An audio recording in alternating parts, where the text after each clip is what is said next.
This is Threshold Training's workout day for Wednesday, January 13th. Today's workout, we're going to start off the workout with some conditioning intervals. Every 3 minutes, we're going to do a 300 for males, 250 for females meters on the rower. We're then going to go into 10 overhead squats, and we're going to rest in the time remaining.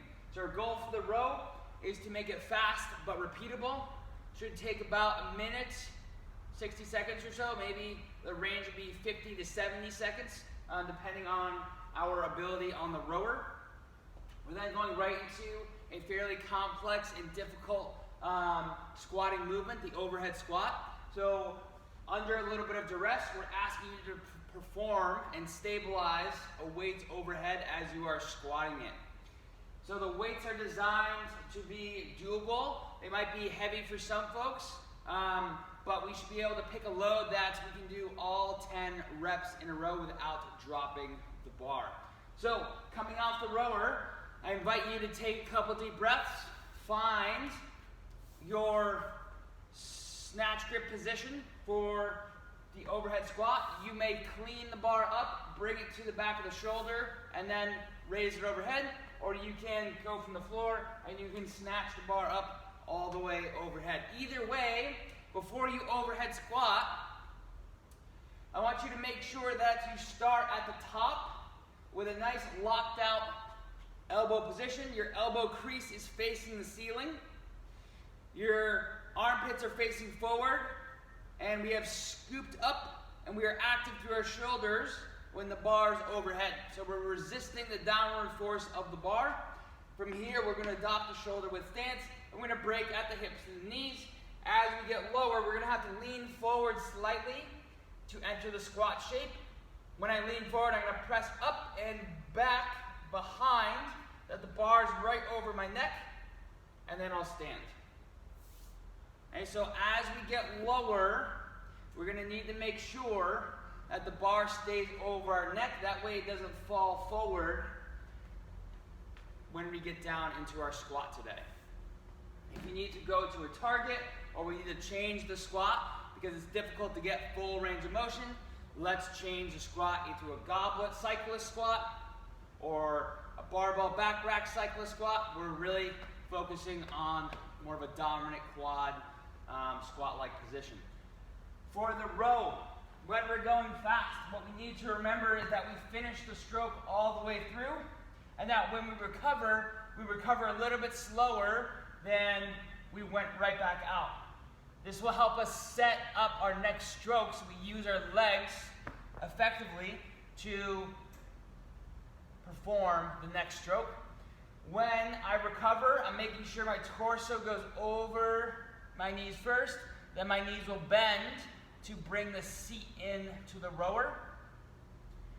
As I push out, I'm going to snap my knees straight, and I'm going to open up my hips. So now the angle is a lot bigger. Right here, so the angle was smaller here. I snap my hips open, now it's bigger. I only lean back far enough so that my shoulders are now behind my hips. I don't need to lay way down here for the end of my stroke on the rower. See if you can keep your stroke rate around 30. Because we're going faster, it might be a touch higher, but that doesn't mean that you shorten your stroke just to go all the way back in and move faster. Just because you're moving faster on the rower, your body is moving faster on the rower, doesn't mean that your speed or your time per 500 meters, your pace, is going to be faster as well. Okay, so make sure you're putting the power into the rower, you're finishing your stroke all the way.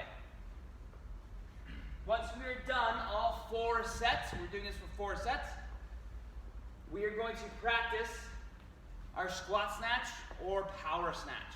So based on your ability to overhead squat, you were able to overhead squat, get into that position comfortably with a good shoulder position, right? Armpit facing forward, elbow crease facing the ceiling, active shoulders. You were able to maintain that up and down. Try squat snatching today.